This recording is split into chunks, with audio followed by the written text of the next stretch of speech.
Rick, ano na una? Itlog o manok? Oh, ano? Alam mo? Hindi ko po kasi alam eh. Yung nga, itlog. Bakit ano ang itlog? Yung nilalang ng Diyos sa ano daw, manok na agad. Wala itlog. Hindi. Paano?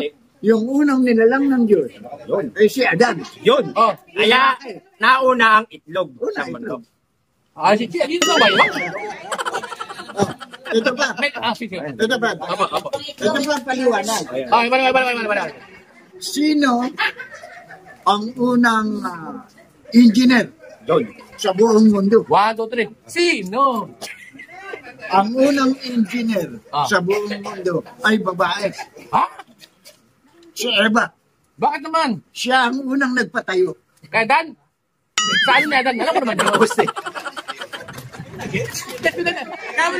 Nagkamali ako sa salita. Kaya alam ko. Nagkamali na po sa salita. Sorry po. Sino ang unang estudyante? Yun. Sa buong mundo. Sa buong mundo. Sino po? Yahoo! Si Adan. Siya na naman. Oh. Oh. Bakit Siya ang po? unang pumasok. Ah? Yahoo! Si Blanco yun, no? Diba? Oh, diba? Paniliwanag ko para... Oh. Diba si Adan, pumasok sa eskwelahan. Ang teacher, sino? Si Eva.